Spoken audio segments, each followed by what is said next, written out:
अगले दिन हरिराम और गोलू जमींदार की हवेली में जा पहुँचे। उम्मीद उसे कम थी, मगर अपनी पत्नी की खातिर उसने खुद को झुका दिया था। मैं जानता था हरिराम, एक न एक दिन तू चलकर मेरी हवेली में जरूर आएगा। भैया आपने बिल्कुल सही कहा था मालिक। जब तक इसकी किस्मत चमक रही थी तब तक बहुत अकड़ में चलता था। अब देखो कैसे मुरझाया मुरझाया सा खड़ा है। ए जमींदार, तुम्हें किसी की हालत का मजाक उड़ाने का हक नहीं। लोग तुम्हारा सम्मान करते हैं, तुम्हें भी दूसरों का सम्मान करना चाहिए, समझे? ए बंदरवा, बकवास बंद कर। तू इंसानों की तरह बोलता है, इसका मतलब यह नहीं है कि तू इंसान बन गया है, समझा? हाँ भैया हरिराम, बताओ बताओ क्यों आए हो? क्या बताए? आपको तो सब पता है, मेरी पत्नी बीमार है, सारा धन इलाज में चला गया, कुछ धन की आवश्यकता है। अच्छा, धन चाहिए तो भैया मेरी शर्त सुन लो। ब्याज 50% और बदले में कुछ गिरवी रखना होगा। अब मेरे पास कुछ बचा है क्या जो गिरवी रखूं? जो सोने के आभूषण थे वो भी इलाज में बिक चुके हैं। अरे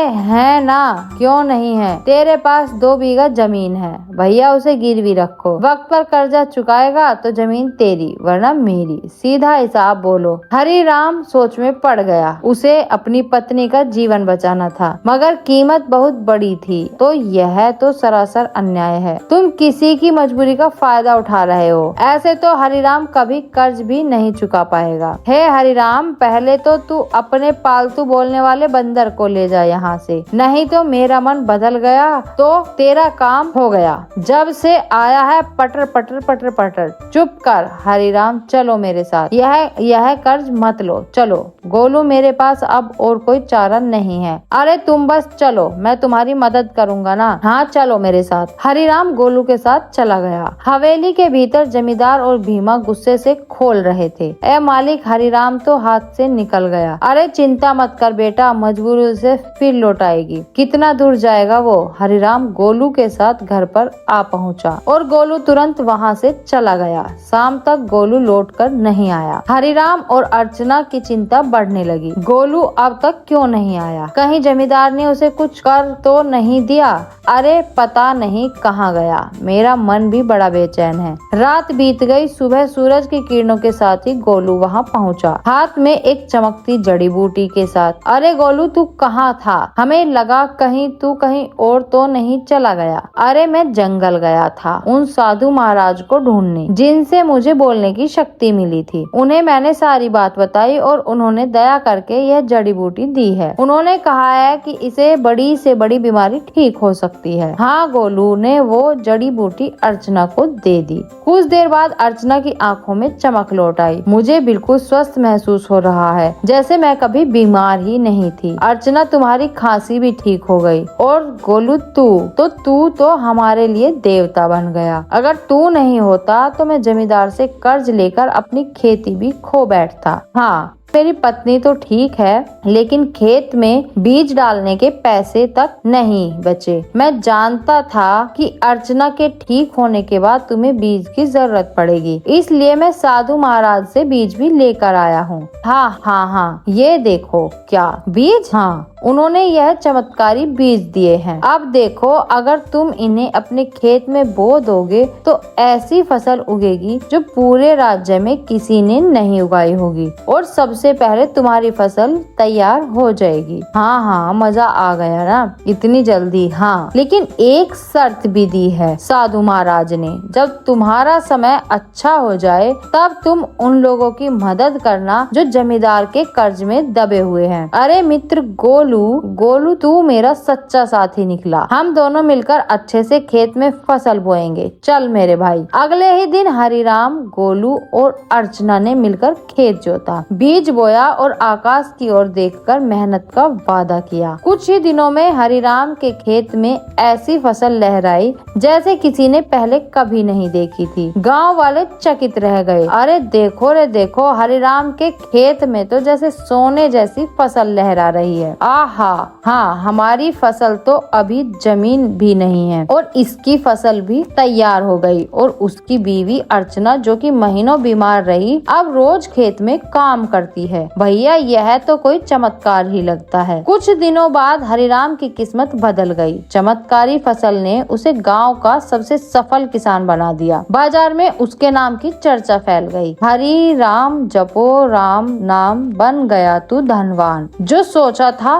वह हो गया। सच, हाँ वाकई में सच तो हो गया। लेकिन अब बारी है गोलू वादा निभाने की, उन सब की मदद करने की जो जमींदार के कर्ज में डूबे हैं। हाँ बिल्कुल, चलो आज से शुरुआत करते हैं अपने गांव के गरीबों की और खेत सबसे पहले छुड़वाते हैं। चलो हरिराम और गोलू ने अपना मुनाफा इकट्ठा किया और एक एक कर गांव वालों का कर्ज चुकाने लगे। बिंदेसर, भोलू, रज्जो सभी ने अपनी जमीन वापस पा ली। हरे राम भैया, आज आपने हमें नया जीवन दे दिया। सही बताओ, बहुत धन्यवाद। गांव में खुशी लौटने लगी, लेकिन जमींदार के चेहरे पर उदासी छा गई। यह सब देखकर जमींदार गुस्से से अपने साथी भीमा से बोला, ए भीमा, तू देख रहा है ना कि क्या हो रहा है? हाँ मालिक, हरिराम ने सबके कर्ज चुकाने शुरू कर दिए हैं। अगर यही चलता रहा तो एक दिन तो मेरी जमींदारी ही खत्म हो जाएगी और मेरा दबदबा भी खत्म हो जाएगा। आप तो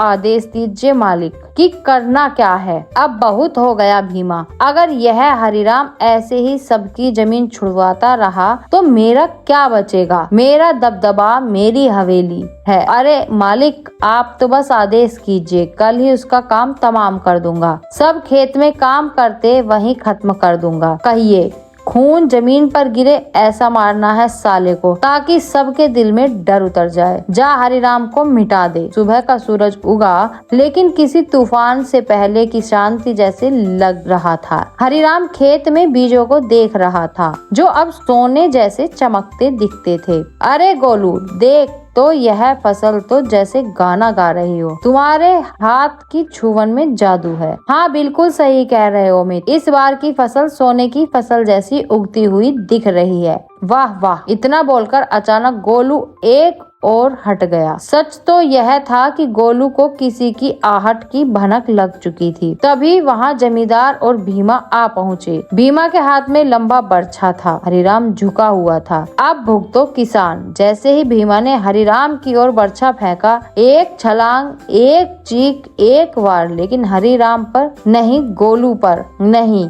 ये क्या किया तूने? तुम्हारे लिए मित्रता का मतलब सिर्फ नहीं होता, कभी कभी बलिदान भी होता है। तूने मेरी जान बचाने के लिए अपनी जान दांव पर लगा दी, क्योंकि तुम मेरे साथी हो और मैं तुम्हारा जमींदार। और भीमा अविश्वास भरी नजरों से घायल गोलू को देखने लगा। भीमा जमींदार की ओर देखकर बोला, अरे ये क्या जमींदार, इस मूर्ख बंदर ने तो हरिराम के ऊपर लगने वाले वार अपने ऊपर ले लिया। हाँ तुमने सही कहा, लेकिन मैं फिर भी हरिराम को जीवित नहीं छोड़ूंगा। इतना बोलकर जमींदार गोलू की ओर देखकर क्रोधित अवस्था में बोला, अरे तू मूर्ख का मूर्ख बंदर ही रहा। अरे तू इंसानों की तरह बोल सकता था और इंसानों की तरह रहने लगा था, लेकिन तू इंसानों की तरह चतुराई नहीं सीख सका। तुझे क्या जरूरत थी अपने ऊपर वार लेने की? क्या आवश्यकता थी बलिदान देने की? मूर्ख बंदर कहीं का, तूने मेरे सारे किए कराए पर पानी फेर दिया। लेकिन तुझे क्या लगता है कि मैं हरिराम को जीवित छोड़ दूंगा?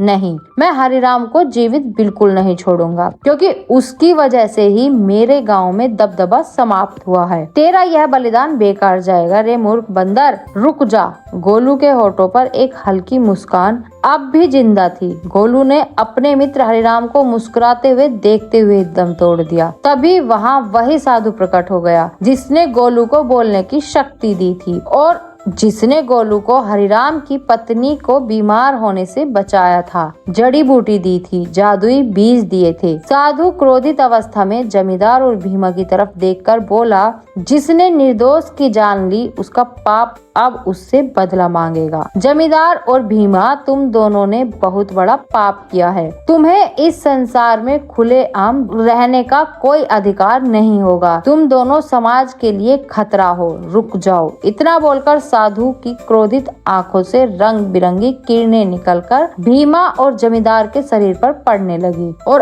अगले ही पल उनके शरीर में आग लग गई। कुछ ही देर में वो दोनों जलकर राख हो गए। गांव वाले इकट्ठा हो गए। साधु हरिराम की ओर देखकर बोला, हाँ, तुम्हारा और गोलू का साथ यहीं तक लिखा था हरिराम, लेकिन साधु महाराज, जमींदार के साथी भीमा ने मेरे ऊपर हमला किया था, लेकिन गोलू ने उसे अपने शरीर पर ले लिया। हाँ, क्योंकि वह तुम्हारा सच्चा साथी था। जाते जाते गोलू ने अपनी मित्रता का कर्ज चुका दिया। अपने साथी को कभी नहीं भूलना हरिराम। इतना कहकर साधु रंग बिरंगी किरणों में वहाँ से गायब हो गया। गांव वाले नम आंखों से गोलू के बलिदान की सराहना करने लगे। अरे यह कोई साधारण बंदर नहीं था भैया, देवता था, देवता, हरिराम का सच्चा साथी। हाँ भैया, इसमें अपनी जान दे दी और हम सबको बचा लिया। बहुत अच्छा बंदर था। कुछ दिनों बाद हरिराम ने नम आंखों से गोलू की याद में उसी खेत में एक पौधा लगाया जो आगे जाकर बना साथी वृक्ष। गोलू, तेरे बिना अब अधूरा लगेगा, लेकिन तुम मिटा नहीं। तू हर उस फसल में है जो इस धरती से उगेगी। कभी कभी सच्चा साथी इंसान नहीं होता, वो एक जानवर हो सकता है जो बिना शर्त प्रेम करे, रक्षा करे और अगर जरूरत पड़े तो जीवन भी दे दे।